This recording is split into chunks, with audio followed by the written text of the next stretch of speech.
The room smelled faintly of burnt coffee and overheated projectors, an atmosphere I had come to associate with disappointment. 12 of us sat around the long walnut conference table, backs straight, eyes forward, watching the projected slide behind me. My voice had been steady, walking the team through 6 months of work, the new interface, the client testing results, the dramatic drop in user errors. I had rehearsed this in my head 100 times, each time imagining at least a sliver of recognition from my boss. Celeste Warwick didn't even wait until I'd finished. She stood up, heels clacking across the tile as she approached the head of the table. Without a word, she reached over, picked up the printouts I had carefully collated and bound, flipped through 3 pages with exaggerated indifference, and then tear. The first set of pages ripped in her hands like tissue. She dropped them in the trash bin beside her. "This is garbage, Maris," she said flatly. "Start over. And next time, try not to waste everyone's time." The room fell into an awful silence. No one moved. No one looked at me. Celeste turned back to her laptop as if nothing had happened, as if the last 6 months of my nights and weekends could be discarded like a grocery receipt. I felt heat climb up the back of my neck.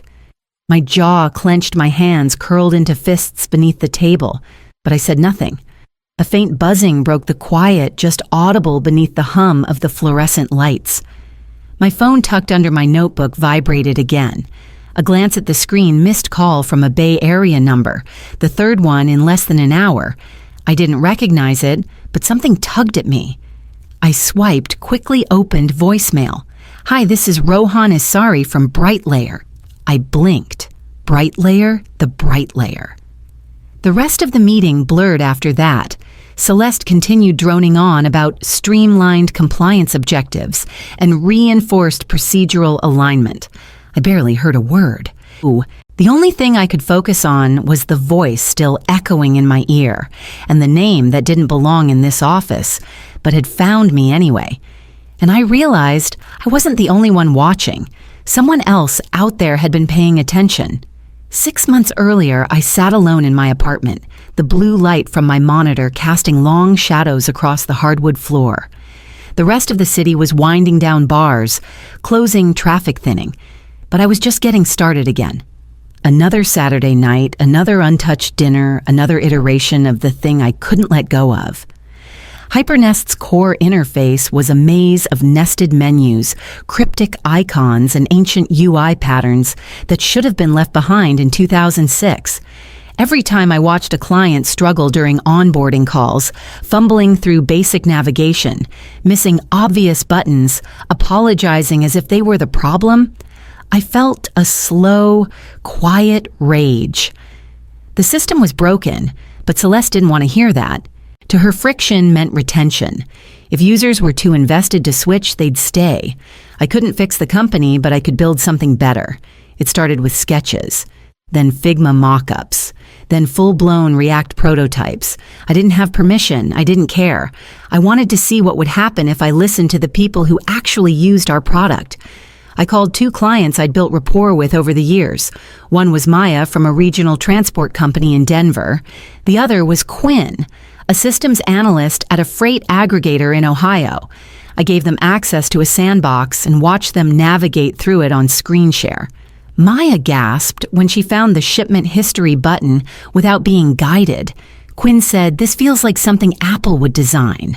I recorded every reaction, saved every comment. A week later, Maya forwarded a screenshot to her cousin who was, unbeknownst to me, a mid-level UX lead at Bright Layer. I didn't even find out until 3 months later. The whispers had started without me. Back at Hypernest, none of that mattered. I tried sharing small improvements in sprint meetings, hoping for even a flicker of interest. Celeste would shoot it down before I finished a sentence. "Not in scope. That's not your lane, Maris. Focus on assigned modules." She never raised her voice. She didn't have to. Her tone was enough to kill ideas before they could grow. So I stayed quiet. But the code kept growing and the whispers kept spreading. Celeste didn't scream. She didn't need to. Her weapon of choice was precision erasure ideas surgically removed from the record authorship dissolved in polite condescension. And I wasn't the first. I still remembered the day Rena Varel walked out of the building, clutching a half-empty box and wearing an expression that hovered somewhere between relief and regret. Rena had built a dynamic analytics module that reduced report generation times by 40%. 2 weeks after her demo, Celeste presented the same functionality to the board without mentioning Rena's name once. When Rena pushed back privately, she was labeled disruptive to team cohesion. By the end of the month, she was gone. Then there was Hollis Tran, a junior designer barely 2 years out of school, but brilliant. She'd pitched a mobile-first redesign strategy that our logistics clients had been begging for. Celeste called it premature optimization and reassigned her to documentation updates. Hollis didn't protest. She just stopped speaking up. I told myself I was different, that I'd been around longer, that my work was more data-backed, more practical, less visionary than Rena or Hollis. But the truth was, I was just quieter.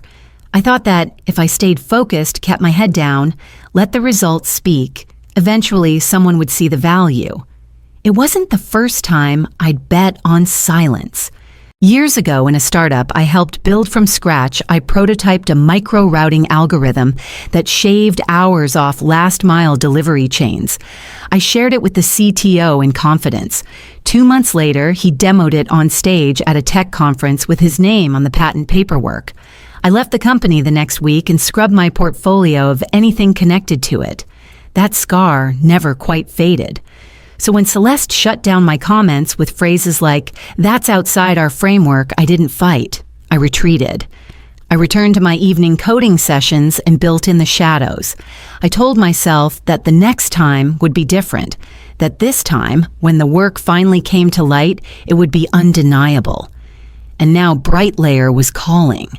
The voicemail echoed in my head for hours before I worked up the courage to call back.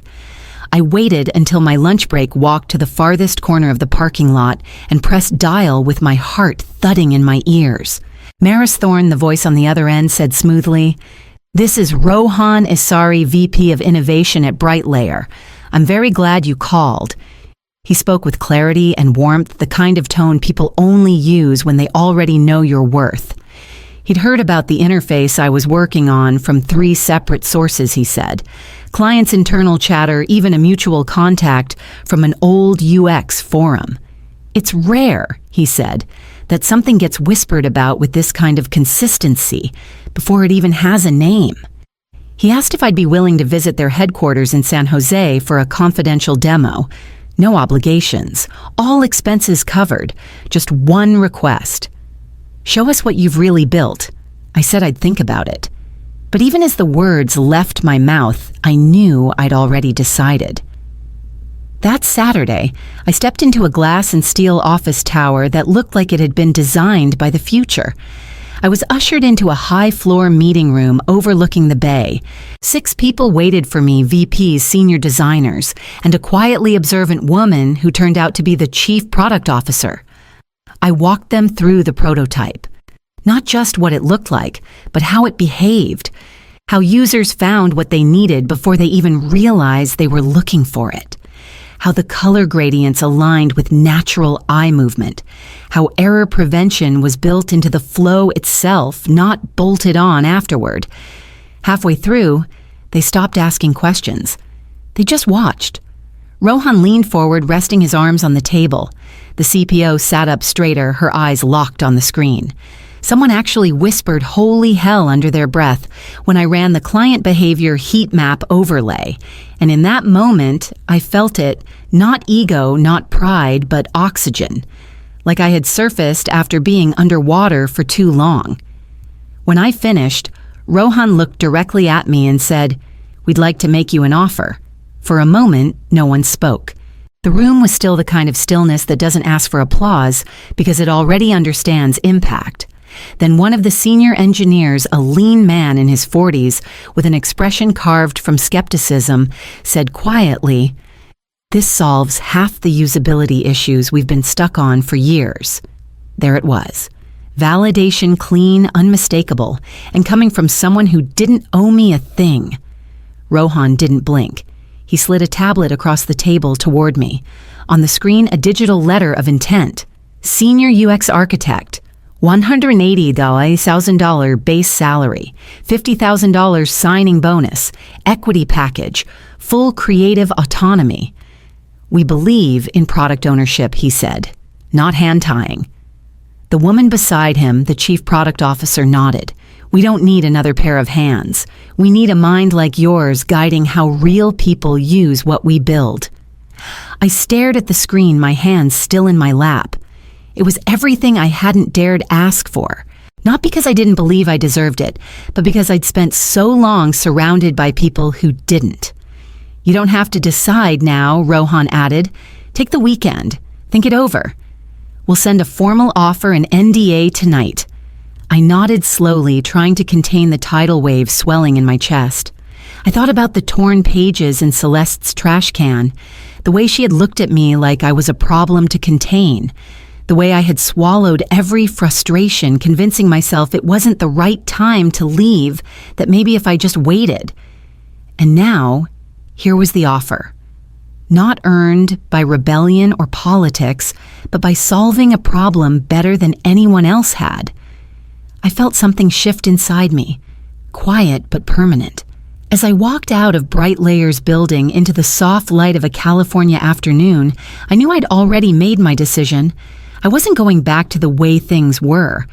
Not this time, and certainly not for her. Monday morning arrived like a curtain call I hadn't asked for. The team gathered in the main conference room, stale pastries, recycled agendas, that particular tension in the air when everyone knows something's about to be announced, but no one's sure whether to be excited or afraid. Celeste stood at the head of the room, calm and composed, wearing her usual frozen smile. After careful review, she began, "We'll be sunsetting all UX overhaul initiatives for the upcoming quarter. Our focus will be on stability and compliance rather than experimental feature sets." There were murmurs, a few glances cast my way, but I kept my face neutral. Then she clicked to the next slide and I stopped breathing for half a beat. On the screen was my dashboard mock-up. Same layout, same color schema, stripped of branding, renamed slightly but unmistakably mine. "These are just directional references," Celeste said breezily. "Inspiration points I'll be exploring with the board." She didn't look at me. She didn't have to. Then, as if twisting the knife were part of protocol, she turned toward me and said, "Maris, could you please stay after and help walk me through a few of these interaction flows for the follow-up deck?" "Of course," I said quietly, because everyone was watching. I sat through the rest of the meeting with my hands folded tightly in my lap, pretending not to notice how my own work had become a prop in someone else's power play. Back at my desk, my inbox chimed. One unread message. Subject line, formal offer. Bright Layer Technologies. I opened it, read it through slowly, even though I knew every word before I saw it. The salary, the equity, the title, the trust. I didn't need the weekend anymore. The rest of the day passed in a haze. Meetings blurred. Slack messages went unanswered. I spent the afternoon reviewing the exit clause in my contract. It was still there, plain, simple binding. Obstruction of professional advancement. Grounds for immediate resignation. I drafted the email and saved it as a draft. All that remained was timing. And for once, timing was on my side. The follow-up meeting was scheduled for 9 Owners a.m. sharp.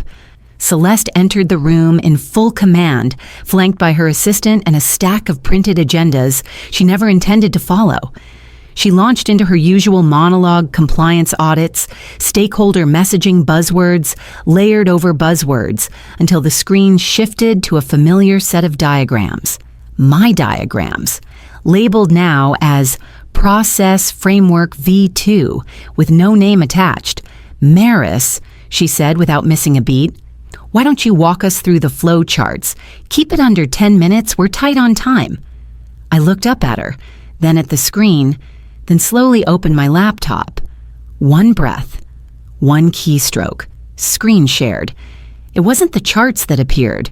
It was the offer letter. Across the room-wide display in black and white bright layer technologies, offer of employment, title Senior UX Architect, compensation 180 years, $1,000, patois, signing, bonus, equity, start date, immediate upon acceptance.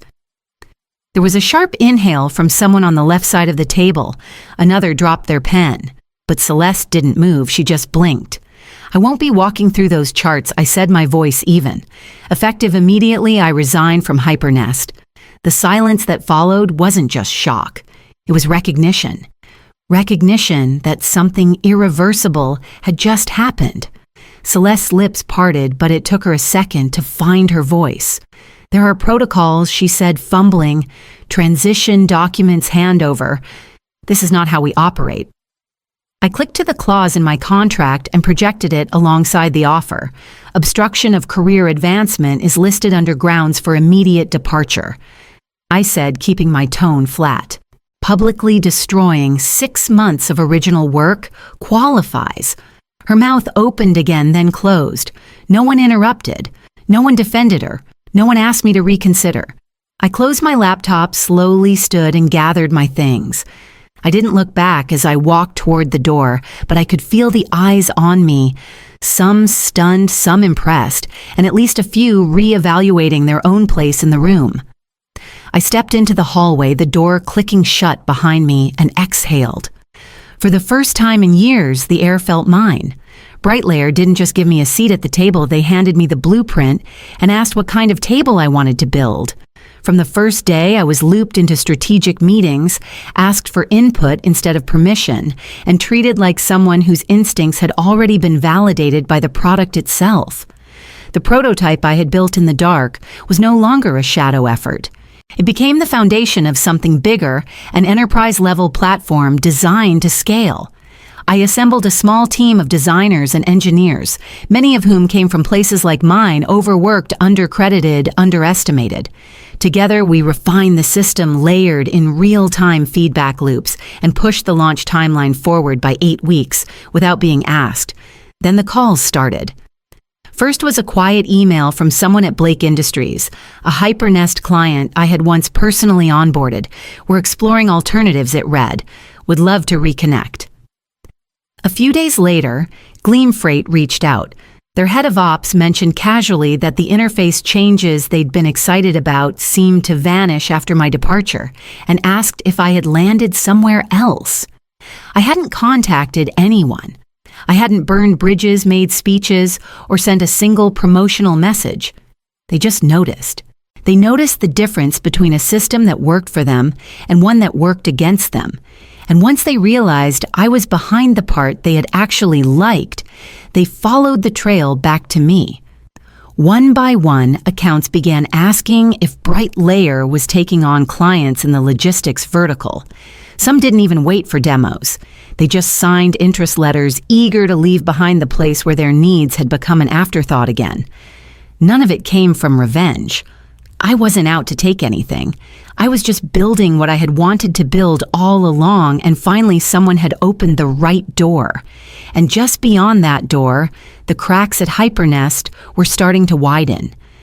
A year later, I stood in the Brightlayer auditorium as our product team unveiled the next phase of our platform built on the same design principles I once sketched alone at my kitchen table. We had just closed our strongest quarter to date, and 5 of the 10 largest logistics companies in the country were now running our system. Not because of branding, not because of price, because it worked. I'd been promoted 2 months earlier, Director of Experience Innovation. My job wasn't just to lead design, it was to define how we thought about users, how we listened, how we responded. The philosophy that got me laughed out of a room now lived in the core of a billion-dollar product. I wrote a short blog post the week after the promotion. It wasn't flashy, just a quiet reflection titled, "Solve the Right Problem." My old boss once laughed and said, "Start over." So I did, just not where she could erase my name from the screen. It spread fast. Dozens of women in tech wrote to me. Some I knew, most I didn't. One message simply said I thought I was crazy for staying quiet. Now I'm building in silence too, just not under someone else's name. I never replied to Celeste's accusation, never corrected her version of the story. The people who mattered had already chosen their truth. I heard through Rena that Hypernest merged with a procurement software firm after shedding half their workforce. Celeste wasn't kept on. Her name disappeared from the leadership page, then from the industry, altogether. I didn't celebrate that, but I didn't mourn it either. Because in the end, the difference wasn't between her and me. It was between how we saw users. She saw friction as inevitability. I saw it as a design failure waiting to be solved. Now every day I get to build without asking permission, not to be clever, not to prove a point, but because people deserve better tools and better leaders. And finally, I'd stopped waiting to be one of them. A full year had passed since I walked out of that conference room and into the unknown. It feels both recent and impossibly far away, like watching someone else's story unfold in slow motion from the outside. Now I sit at the head of a very different table. As Director of Experience Innovation at Brightlayer, I don't fight to be heard. I'm asked what comes next. My team doesn't pitch ideas hoping they'll survive a political maze. They build, they test, they listen, they iterate. And when they speak, I listen. Not because it's strategic, but because I remember what it felt like to be interrupted mid-sentence and told your instincts were off script. Our philosophy solve what users feel, not just what specs require, has woven itself into the DNA of the company. It shows in how our support teams talk to clients, how engineers prioritize bug reports, how design reviews start with questions, not diagrams. On a quiet Sunday evening, I wrote a short essay. I didn't think much of it at first, just a reflection on where I'd been and why I stayed in this industry despite everything. My boss laughed and said, "Start over." So I did, just not where she could control it. I posted it on a whim. By morning, it had exploded. Hundreds of comments, messages from women across industries, from fresh grads to veterans with war stories far worse than mine. They weren't looking for sympathy, they were looking for permission to trust themselves again. One message stood out. You didn't just survive her. You built what she never could. I didn't respond. I just sat there with the screen glowing in the early light, smiling to myself. Not because she lost, because I didn't have to become her to win. Because I had built something real human lasting and helped others do the same. Because sometimes the most powerful thing you can do isn't fight back. It's to build forward.